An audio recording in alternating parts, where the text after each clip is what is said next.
From bloated and tired to free and inspired, welcome to Free and Inspired Radio with Philip Watkins, your weekly dose of everything digestion and mental health related. We hope you enjoy this episode.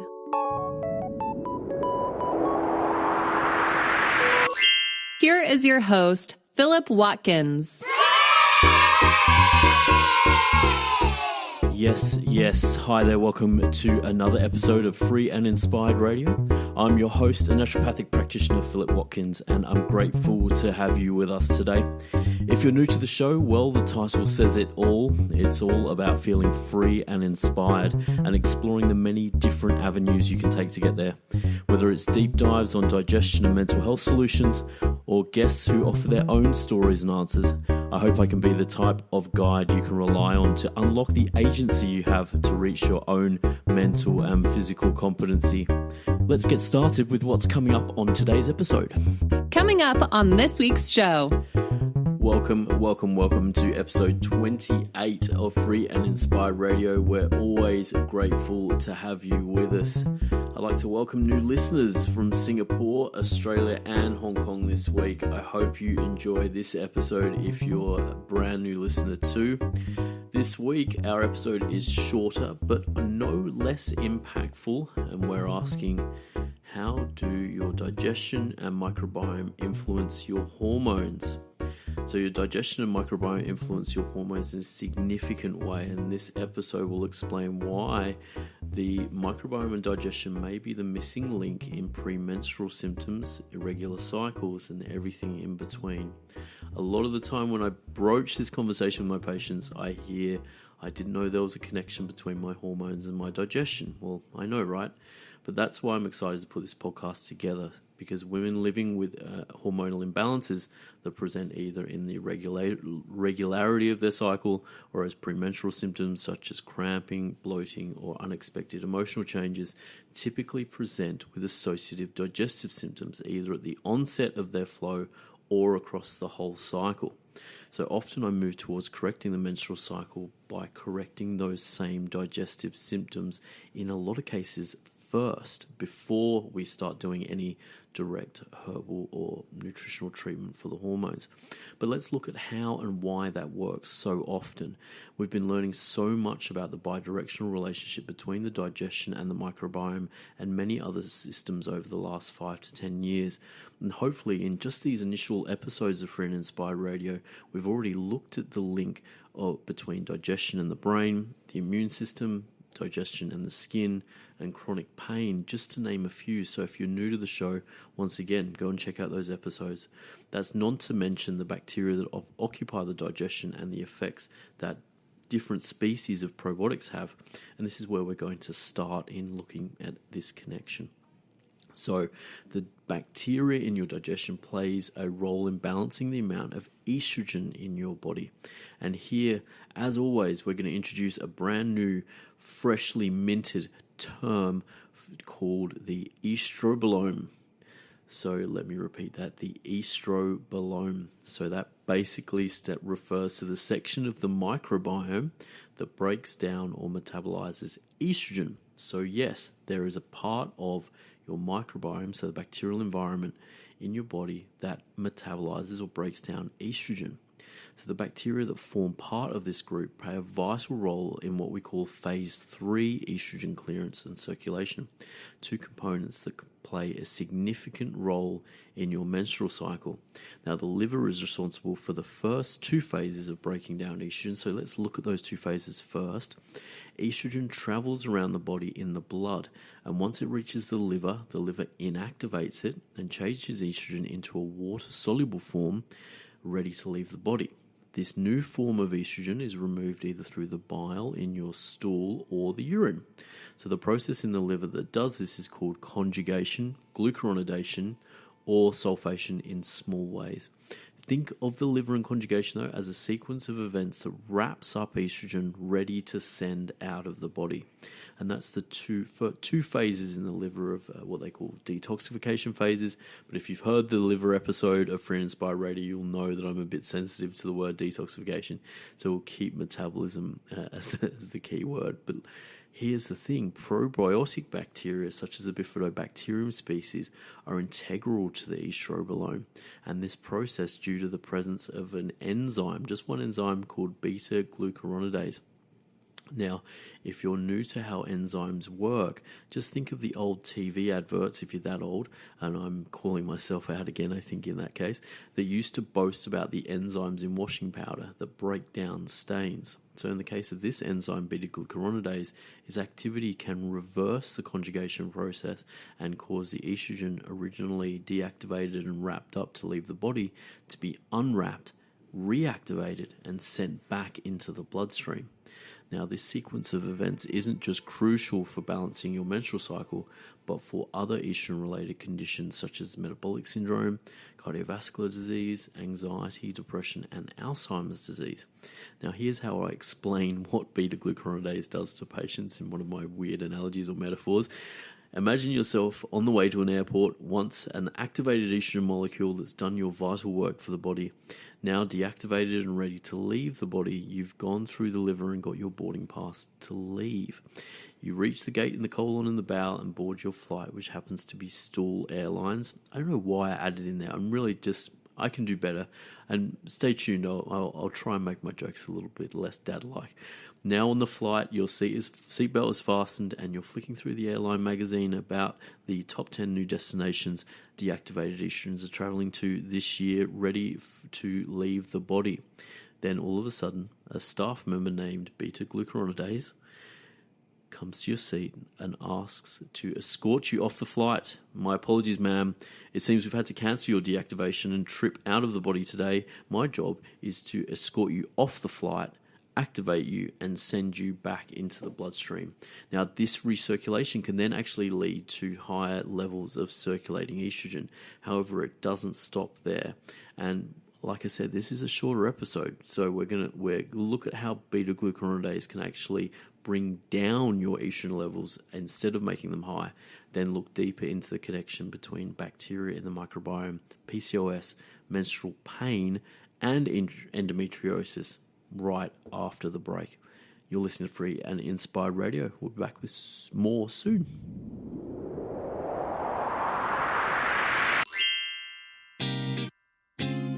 Whew, time to take a break. Are you enjoying this episode of Free and Inspired Radio? There's no better time to take back your personal health sovereignty. If you want to connect with more free and inspired episodes, simply subscribe to your favorite podcast platform or visit the website at www.philipwatkins.health for more information. Let's get back to the show.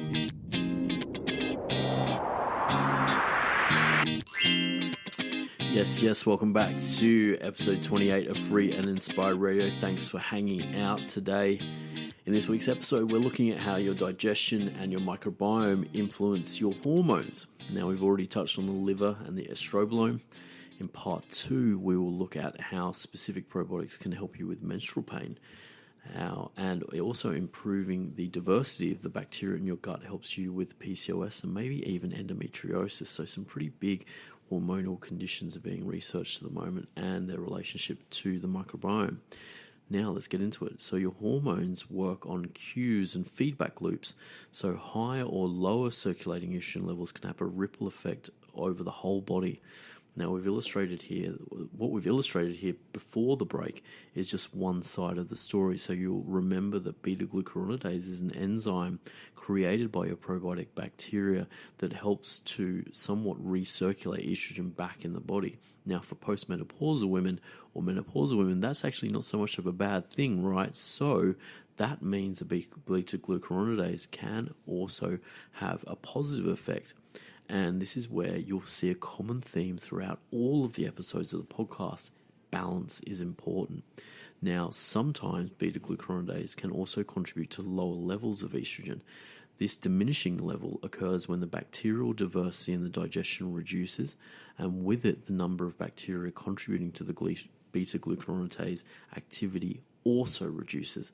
So this change in bacterial diversity is called dysbiosis, and if you're new to that term dysbiosis, it refers to a bacterial community that doesn't have the right balance of bacteria to fulfill its everyday functions, like managing the estrogen levels in your blood, for example.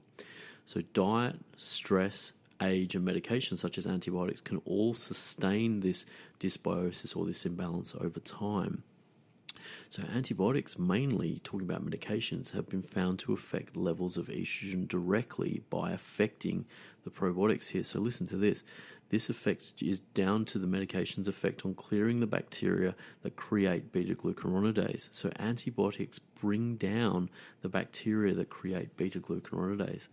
So women on a 5 or 6 day course of antibiotics had their estrogen levels measured to begin quantifying this effect. And this small study confirmed that both urine and stool estrogen levels increased, suggesting that there were lower levels in the body because the estrogen was just basically going out. So in contrast, the conditions caused by higher circulating estrogen levels, low estrogen levels contribute to things like obesity, metabolic syndrome, cardiovascular disease, and cognitive decline. So once again, it's not about having high levels or low levels, it's about having balanced levels. And this is what we're finding amongst all of these different areas of research here. So women with PCOS or polycystic ovarian syndrome have particular characteristics in their gut bacteria, which is super interesting. Estimates suggest that an average of 10% of women live with PCOS, depending on the region studied. That's a lot of people. And PCOS is well known to have a connection with insulin resistance. So much so that women living with PCOS can find it challenging to maintain their body composition and weight. Now, new ideas suggest that specific bacteria in your gut can either manage this or make it worse. So for example, a genus, which is just a way of defining types of bacteria, called Doria, measured via comprehensive stool testing, so we can get that done in the clinic for you, can positively influence BMI, glucose, and insulin levels. So an undesirable form of bacteria called gram-negative bacteria, which you can also test for, may also play a role due to its presence in the digestion alone. And these particular bacteria secrete a molecule called lipopolysaccharides, which induce inflammation, insulin resistance, and obesity. So directly kind of competing, so to speak, in the roles that the positive bacteria play. So all of these things obviously are sustaining factors in PCOS, and something that women, especially my patients, have often struggled quite for very, very long periods of time with. Compounding this, women living with PCOS have significantly lower diversity counts when compared to healthy controls. Once again, this lower diversity level means that the microbiome within the digestion could actually be a sustaining factor for some women looking to solve their PCOS.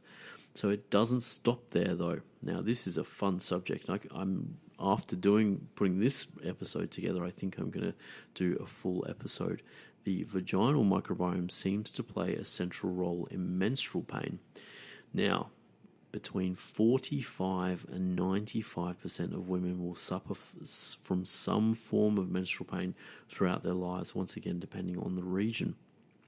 Initial studies suggest that a commonly found probiotic genus, so Lactobacillus, I'm sure you might have heard of that, Lactobacillus could hold the answers to easing pain symptoms that disrupt women's lives on a monthly basis, in some cases more regularly than that.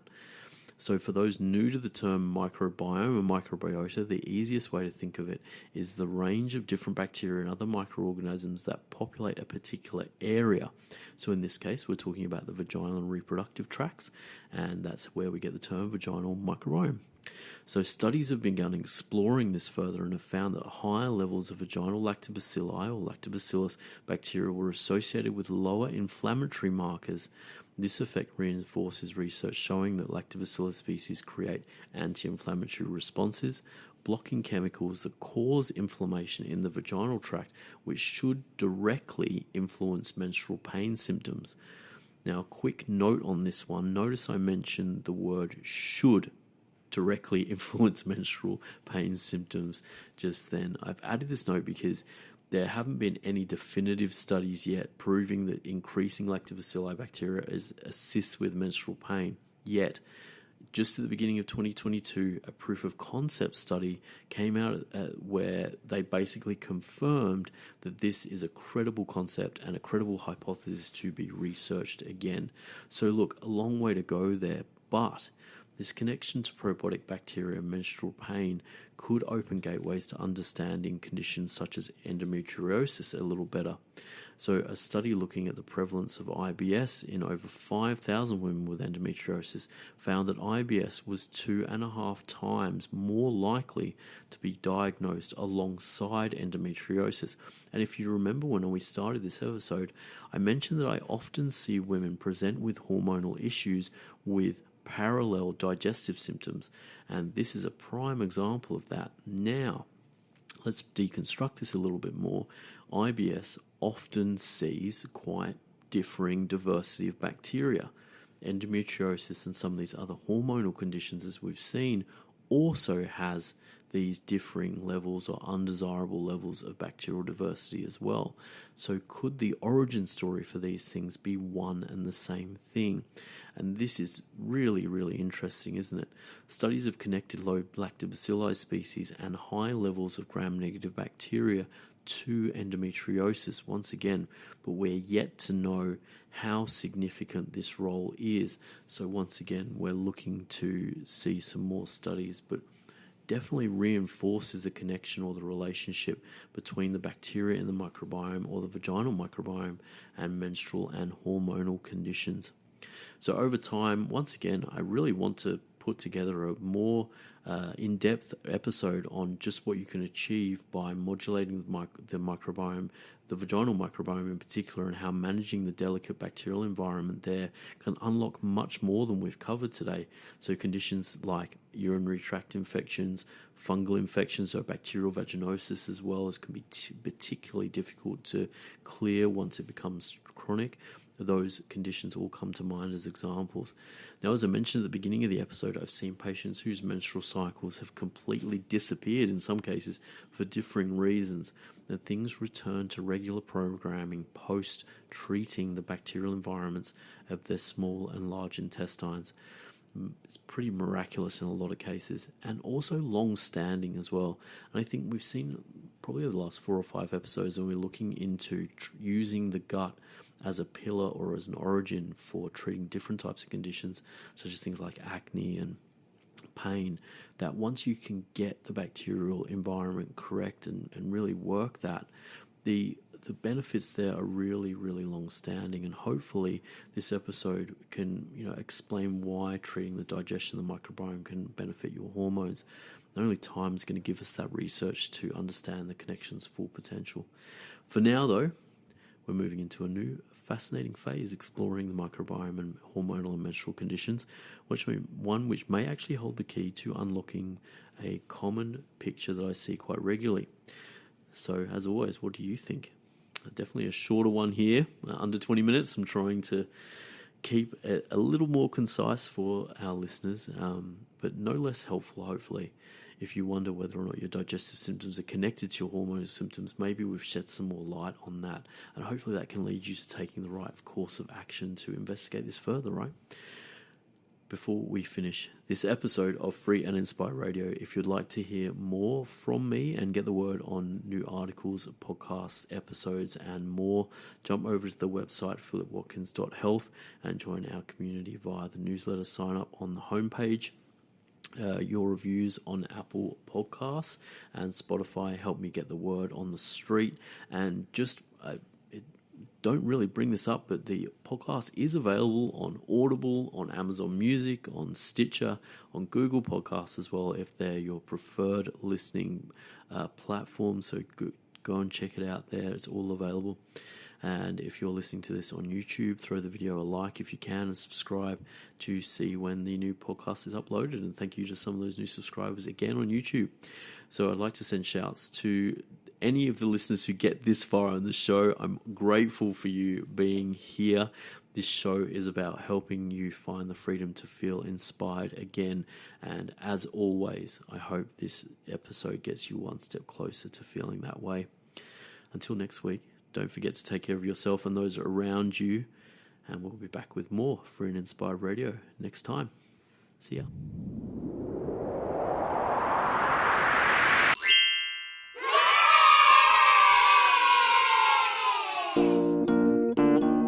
Oh my gosh, you made it to the end.